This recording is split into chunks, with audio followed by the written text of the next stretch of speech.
지난 6월 초 어느 날 50년생이야? 예.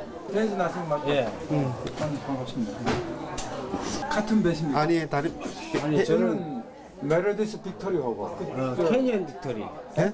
캐니언 빅토리. 캐니언 빅토리. 캐니언 빅토리 LSD. 홍남 저기 어디예요? 고향이 원적은 저 흥남주 구릉리고. 저는 서호예요. 모두 처음 만나는 사람. 하지만 큰 공통점이 있습니다. 한국전쟁의 총성이 한창이던 1950년 12월 23일 피난민을 가득 태운 배가 흥남항을 출발했습니다. 자유를 찾아 항해하던 배 안에서 특별한 사건이 일어났습니다. 아이가 태어난 것입니다. 이 피난선 안에서 태어난 아이는 모두 5명이었습니다. 사람들은 이 아이들을 김치라고 불렀습니다.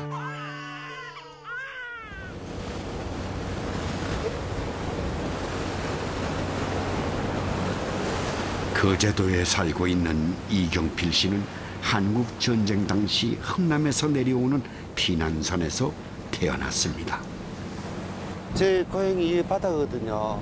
또 바다 위에 있는 배 위에서 태어났기 때문에 그 1년에 서너 번 오는데 특히 부모님 생각날 때 한 번씩 찾습니다. 이경필 씨에게 바다는 아주 특별한 장소입니다. 인천 상륙작전으로 불리하던 전세가 역전되고 서울 탈환에 이어 단숨에 국경지대까지 밀고 올라갔습니다. 하지만 인해 전술을 앞세운 중공군의 투입으로 흐름은 다시 뒤바뀌고 말았습니다. 서부전선이 무너졌고 동부전선 또한 개마고원 근처 장진호에서 대규모 병력이 고립됐습니다. 때는 영하 30도를 밑도는 한겨울이었습니다. 퇴로는 오로지 흥남항을 통한 바닷길 뿐이었습니다. They didn't have the clothing for the cold weather, and sometimes it was like 30, 32 below zero. And I saw little kids that didn't have any shoes or boots or anything on. 그때부터 후퇴하는 군인들을 따라 민간인들도 함께 피난에 나서기 시작했습니다. 당시 통역관으로 장진호 전투에 참전했던 이종현 변호사. 그는 군인들을 따라오던 피난민들의 모습을 생생히 기억하고 있습니다. 이 조그만 수송선이 인구가 한 1000명이 넘을 것 같아요. 그분들이 우리가 이 후퇴한다는 걸 알고서 말씀이죠. 따라온다는 거예요. 우리 뒤에 따라오고 그 뒤에는 중공군이 있는 거죠. 여의고정 오다가 우리가 몇 번 습격을 당했습니다. 중공군한테 말씀이죠. 그러면 거기서 많이 총에 맞아 죽고 얼음판에서 눈 위에서 영하 20도 된 데서 텐트가 있나요? 집이 있나요? 거기서 자는 거죠. 거기서 따라왔습니다.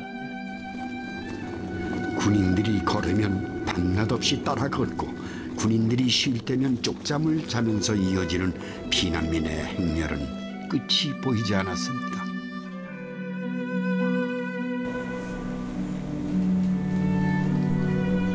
한영섭 씨는 한국 전쟁 당시 정군 기자로 활약하며 가슴 아픈 역사의 현장에 함께 있었습니다.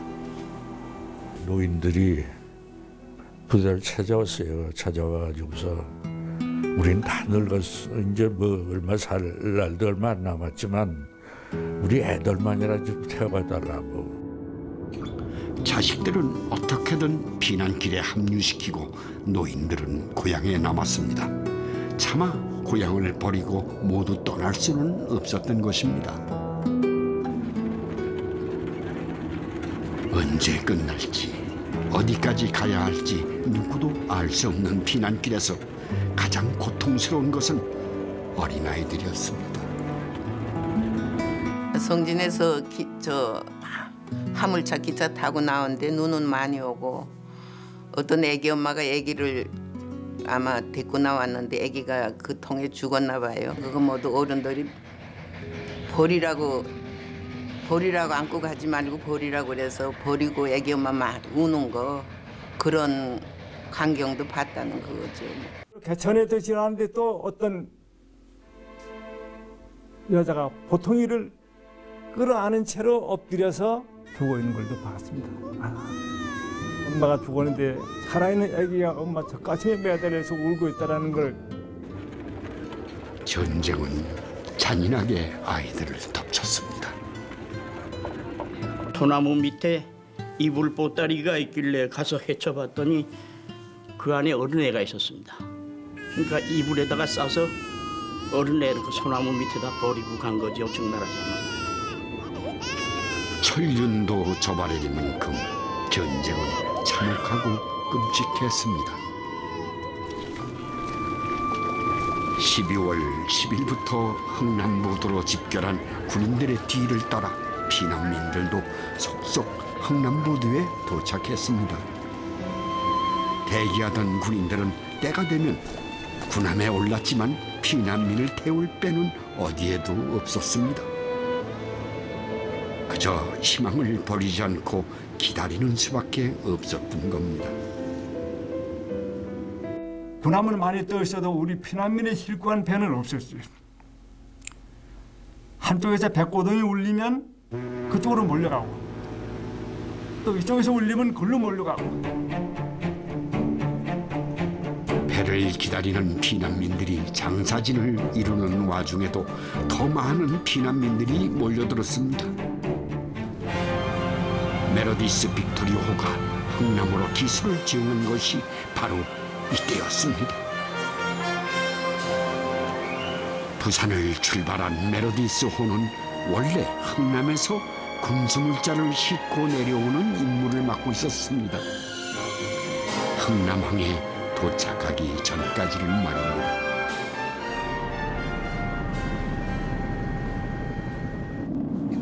미국 뉴욕 외곽의 한적한 마을. 이곳에 특이하게도 태극기가 눈에 띄는 집이 있습니다. Welcome to my home. We put them all on the deck. And you can see the 5 hatches. Really appreciate. Approximately December 23rd, you saw the women. 집주인 러니 씨는 한국 전쟁 당시 메로디스호의 사무장이었습니다. 흥남항에 도착한 메로디스호의 선원들이 목격한 것은 부두를 가득 메운 피난민들이었습니다. 사태를 파악한 선원들은 군수물자 대신 피난민을 태웠습니다. 목숨 걸고 자유를 갈망하는 사람들을 차마 외면할 수 없었던 것입니다. 그러나 거대한 화물선에 올라타는 일도 쉽지 않았습니다. 그물 잡고 올라가는데 봇짐을 지고 올라가던 사람은 짐 위에 무게가 있으니까 중간에 올라가다 떨어져서 바닥에 떨어져.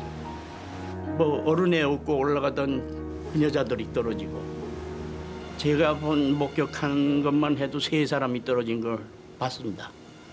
어떤 엄마는 어본 아기를 떨어지는 걸 모르는 거예요.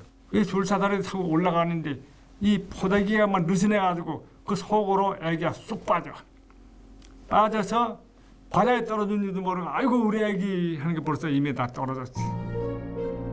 지고 있는 짐을 떨어뜨리기는 예사고 어분아이를 떨어뜨릴 만큼 아수라장이었지만 목숨을 걸고 배에 올랐습니다. 메로디스호에는 3개 층에 걸쳐 여러 개의 화물칸이 있습니다.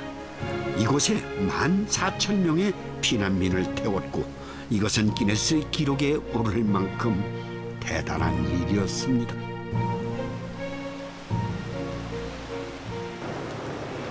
한국 전쟁 당시 메로디스 빅토리호와 함께 피난민 수송작전을 수행했던 같은 구조의 레인 빅토리호가 있습니다. 메로디스호가 지난 93년 역사 속으로 사라진 반면 레인호는 지금도 건재합니다. This is hold number 1. 갑판 위에 탄 사람들은 한겨울의 매서운 바닷바람을 온몸으로 견뎌야 했습니다. Okay, this right in here, we have a little more light. 레이노 역시 3개 층에 걸쳐 크고 작은 화물칸이 있습니다. 비록 화물을 싣는 공간에 짐짝처럼 실렸지만 피난민들은 숨조차 크게 쉬지 못하고 견뎌야 했습니다. This area down in here, this bottom level, this is at the very bowels of the ship. This is where the women and children spent their time. The next level up that we have is where the men. 한치의 여유 공간도 없이 피난민들로 들어찬 메로디스 빅토리호. 그런데 갑자기 배 안 어디에선가 갓난아이 울음소리가 들려왔습니다. 조금만 더 숨겼어. 조금 더. 생과 사를 오가는 그 긴박한 순간에 새로운 생명이 탄생한 것입니다. One actually gave birth when they first came aboard. I had to go number 5 hatch, and the first baby was born in the hatch. I brought down some towels and water and stuff, but she took over, and I made sure I never lost track of her. I took her to the hospital with us. 5 babies were born en route from Hungnam south. We named them each one Kimchi 1, Kimchi 2, 3, 4, and 5, because Koreans know we soon learned to eat and understand your favorite food, kimchi. 배에서 태어난 5명의 김치와 14,000명의 피난민을 태운 기적의 배 메로디스 빅토리호. 메로디스 호는 12월 25일 최종 목적지인 거제도에 도착했습니다.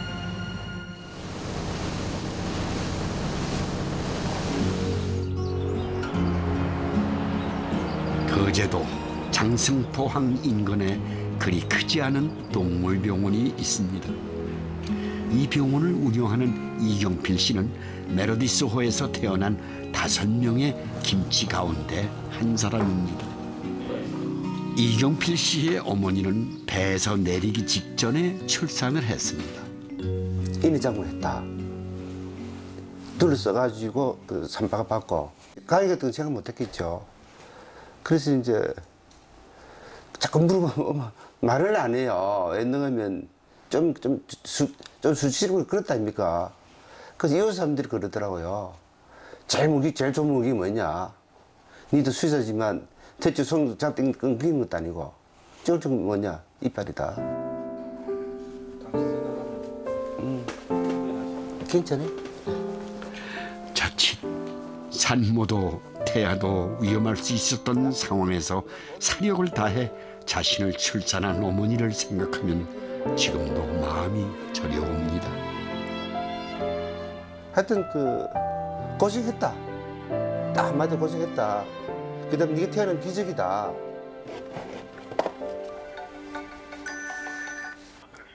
네, 알겠습니다. 지금 출발하겠습니다. 이경필 씨는 전화 한 통이면 거제도 어디든 달려갑니다.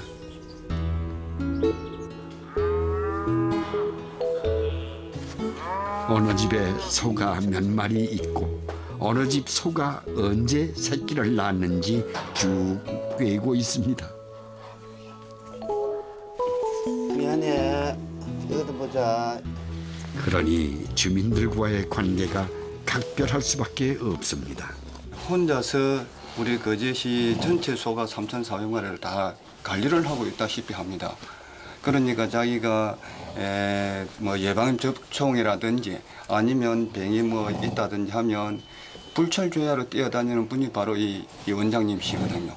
그래서 항상 우리는 뭔가 모르게 좀 기대는 그런 의지감을 가지고 있지. 노인들이 대다수인 지역에서 복잡한 행정 업무 처리도 이경필 씨 전담입니다. 요거 10mm, 10mm, 3mm 후에 한 번 주면 될 겁니다. 아이고 예 수고했습니다. 깨끗하면 괜찮을 거고요. 예. 좀 이상했거든 전화 주시고. 아 예 전화 드릴게요. 예. 갑니다. 수고하십시오. 예 수고하십니다. 예 감사합니다. 예 예. 두 마리만 그러면 다행인데 다른 건 괜찮아요. 그런 대로 번질 수도 있잖아요. 하선 직전에 태어난 이경필 씨. 메로디스 호가 거제도에 도착한 날이 생일입니다. 결혼해가지고 생일날이 12월 25일이더라고요. 그 이제 보통 다 생일을 음력으로 시잖아요, 우리 연배는. 근데 양력 생일이더라고. 다른 형제간들은 다 생일이 음력이더라고요. 그날이 이제 성탄절이고 좋은 날이고 해서 그냥 엄마가 양력으로 자기만 양력으로 쉰다고 이렇게 얘기를 하더라고요. 이경필 씨는 원래 무태서의 삶을 꿈꿨습니다. 거제도 앞바다에서 태어났지만 계속해서 따라다니는 피난민 꼬리표가 싫었기 때문입니다. 수의과 대학을 졸업하고 목장이 많은 충청도에 자리 잡을 계획이던 이경필 씨를 거제도로 다시 내려오게 한 건 아버지의 강경한 의지였습니다. 아버지 말씀이 이제 거제도 사람하고 이웃 친구처럼 지내라, 가족처럼 그 말씀하셨기 때문에 내려와가지고 돈 받은 부분이 있기 때문에 그래도 이제 수의사가 그때는 당신 수의사 계셨으니까 내려와가지고 그 이웃 사람 좀 도와주라.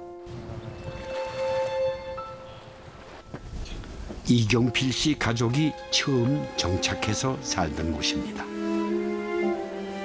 옛날에는 그 땅이 커봐야 한 평, 2평 정도 전집.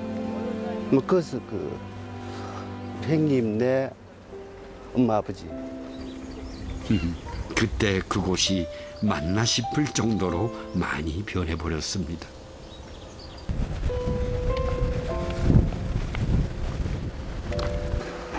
함께 살던 사람들도 이제는 손가락에 꼽을 정도입니다.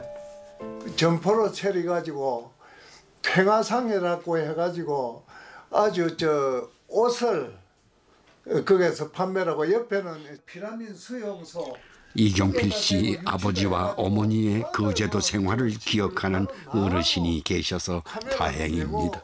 나가면서 활동을 하고 평화사진관은 먹고 상해